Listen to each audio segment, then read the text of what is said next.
4 जून 1962 America की मशहूर Alcatraz jail में सब कुछ आम दिनों की तरह सामान्य है। सुबह कैदियों को जगाने के लिए सायरन बजाया गया और सभी लोग अपने अपने काम पर चले गए। लेकिन तीनों कोठरियों में बंद कैदियों ने सायरन की आवाज़ सुनने के बावजूद उठने की जहमत नहीं उठाई। संदेह होने पर जेल प्रहरियों ने उनकी सेल की तलाशी लेने का फैसला किया। पहरेदारों ने कोठरी के अंदर जाकर उस चादर को बदल दिया जिस पर कैदी सो रहे थे, लेकिन वहां उन्होंने जो देखा उससे वे वाकई हैरान रह गए, क्योंकि उन्होंने वहां जो देखा वह कोई सिर नहीं बल्कि नकली सिर था। लेकिन जेल में एक भी तार नहीं हटाया गया है। संयुक्त राज्य अमेरिका की अल्काट्राज जेल के बारे में किसी को भी पता नहीं था कि 3 कैदी कहाँ गए, जबकि सभी का दृढ़ विश्वास था कि कोई भी भाग नहीं सकता। इस खबर से पूरी जेल सदमे में थी। करीब से निरीक्षण करने पर जांचकर्ताओं ने सेल की दीवारों में कुछ अलग देखा। वॉश बेसिन के पास, वेंटिलेटर के पास कुछ अलग नजर आया। जांच करने पर यह कार्डबोर्ड से बना नकली वेंटिलेटर निकला। इसके जरिए कैदी जेल के पिछले हिस्से में दाखिल हुए होंगे, लेकिन यह जेल से बाहर निकलने का रास्ता नहीं था और उन्हें इस बात का कोई अंदाजा नहीं था कि उसके बाद उनके साथ क्या हुआ। FBI ने यह पता लगाने के लिए जांच शुरू की है कि वे कहां गए थे। जांच के दौरान एलन वेस्ट नाम के एक कैदी की कोठरी में भी ऐसी ही सुरंग का पता चला, लेकिन वह उस रास्ते से नहीं गुजर सका। जब एलन वेस्ट से आगे पूछताछ की गई तो चौंकाने वाला राज सामने आया। यह पता चला है कि एक master plan escape from Alcatraz का मास्टरमाइंड फ्रैंक मॉरिस नामक एक मास्टर अपराधी द्वारा किया गया है। हालांकि 4 कैदी साजिश में शामिल थे, वेस्ट निर्देशों को पूरा करने में असमर्थ था। पूछताछ के दौरान फ्रैंक मॉरिस और उसके साथियों का मास्टर प्लान सुनकर FBI भी हैरान रह गई। वे जेल से कैसे भागे? एलन वेस्ट उनके साथ क्यों नहीं भाग सका? उनका मास्टर प्लान क्या था? आइए चीज़ों को विस्तार से जांचें। मैं राहुल हूँ। नए वीडियो में आप सभी का स्वागत है।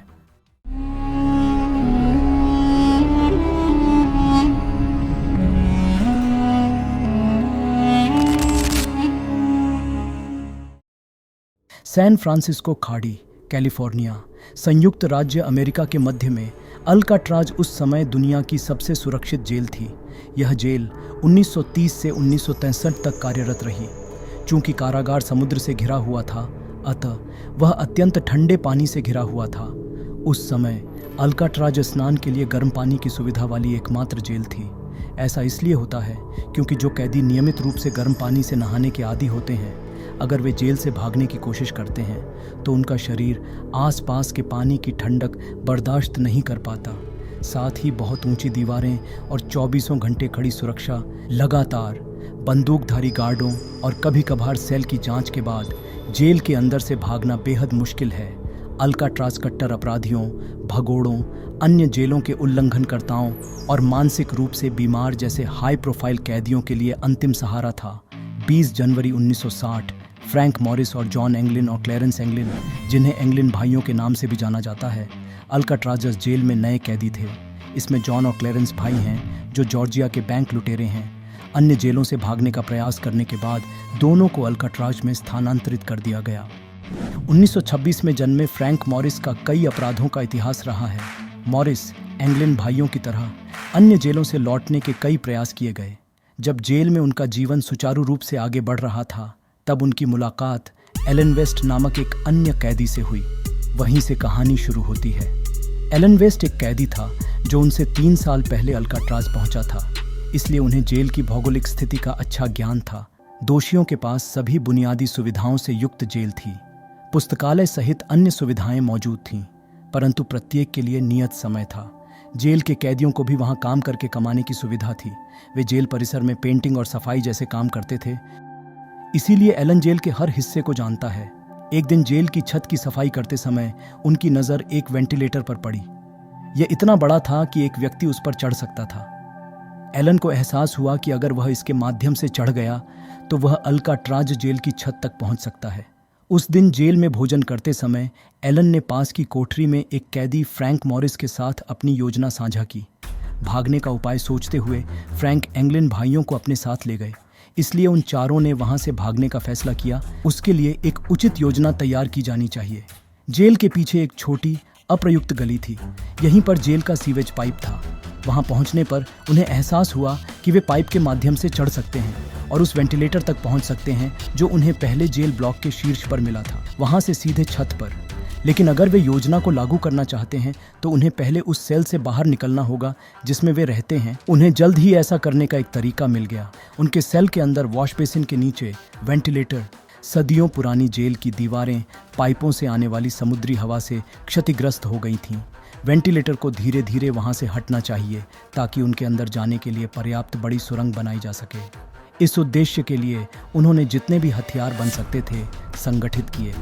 मुख्य हथियार मैस से चुराया गया एक चम्मच था।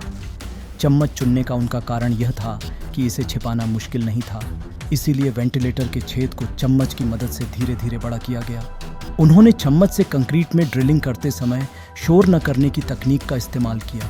कैदियों के लिए संगीत के समय ने उनकी मदद की। हर दिन शाम 5 बजे से 7 बजे के बीच कैदियों को अपनी पसंद का कोई संगीत वाद्य यंत्र बजाने की अनुमति होती है, तो तभी उन्होंने इसके लिए खोज की। जब जेल में तेज संगीत बज रहा था, वे गार्डों की आंखों पर पट्टी बांधकर धीरे धीरे अपना काम करने लगे। उन्होंने जो किया वह यह था कि दीवार को पेंट करने और पेंट करने के लिए उन्हें जो कार्डबोर्ड दिया गया था उसे काटकर दीवार और वेंटिलेटर का एक कृत्रिम आकार बनाया गया ताकि इसे अन्य लोगों की आंखों से छिपाया जा सके। प्रत्येक दिन के कार्य के बाद इसे प्लास्टर से सील कर दिया जाता था। बाहर से आने वाले अधिकारी उनके गुप्त कार्य को पहचान नहीं पाते थे। लंबे समय तक पीड़ा सहने के बाद उनके शरीर ने एक सुरंग बनाई जो मुश्किल से पहुंच योग्य थी। तब उनके सामने यह सवाल आया कि अगर वे जेल से बाहर आएंगे तो उन्हें जाने के लिए नाव की जरूरत पड़ेगी। किनारे तक तैरना बहुत कठिन था क्योंकि आसपास का समुद्र अत्यधिक ठंडा था। अत्यधिक ठंड से हाइपोथर्मिया हो सकता है, चेतना की हानि और मृत्यु हो सकती है। इसका प्रमाण जॉन पॉल स्कॉट की कैद से भागने की कहानी है। वह बड़ी कुशलता से जेल से बाहर निकलने में कामयाब रहा। अधिकारियों ने समुद्र में खोजबीन शुरू कर दी। तभी वह किनारे पर बेहोश पाया गया।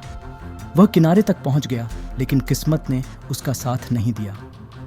अस्पताल ले जाने और आवश्यक उपचार देने के बाद उन्हें फिर से जेल में स्थानांतरित कर दिया गया।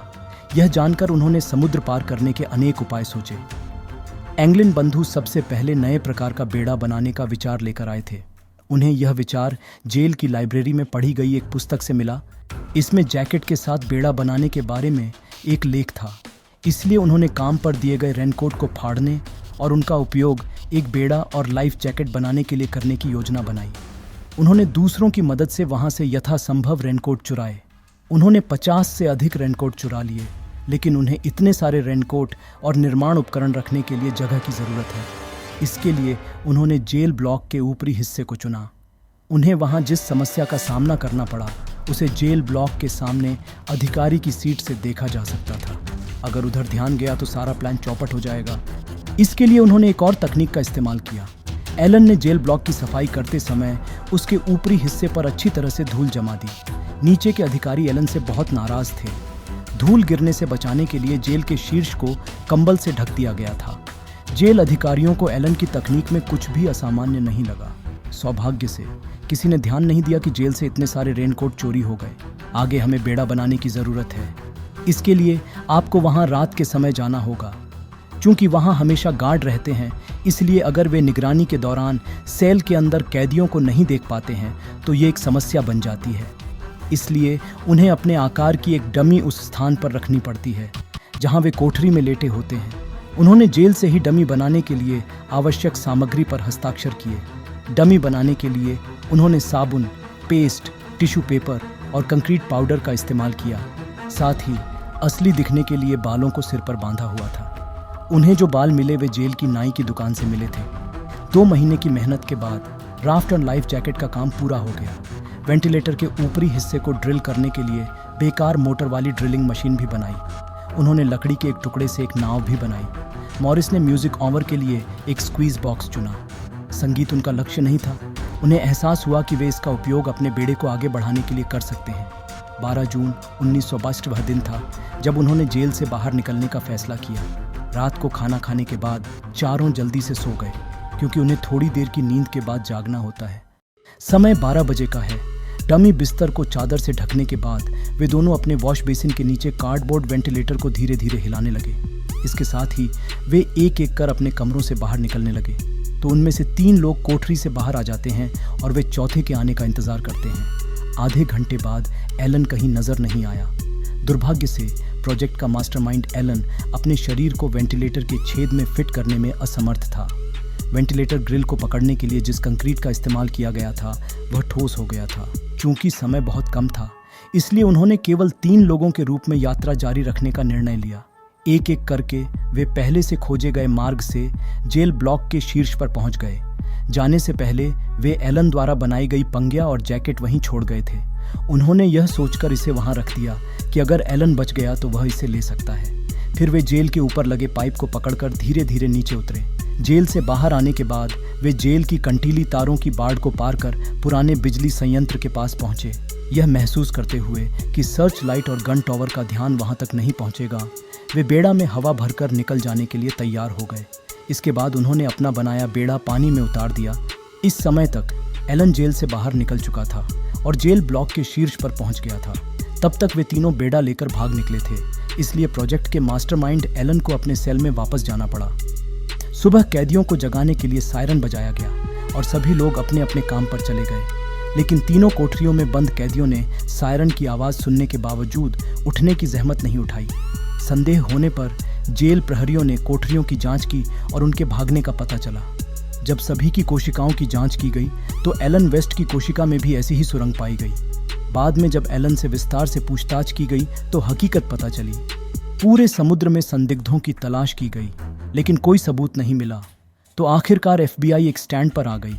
जो लोग जेल से भागे वे समुद्र में डूब गए।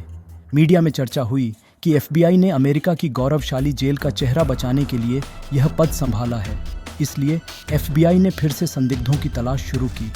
इसलिए वर्षों बाद 1969 में FBI ने बिना कोई सबूत पाए जांच बंद कर दी। फिर कई साल बीत गए। 2013 सैन फ्रांसिस्को FBI को एक गुमनाम पत्र मिला।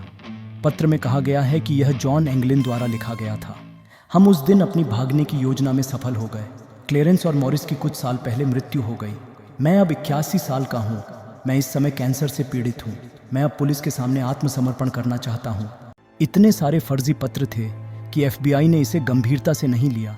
यह पत्र वर्षों बाद जारी किया गया और FBI द्वारा इसकी जांच की गई, लेकिन तब तक वहाँ से कोई सूचना नहीं मिली।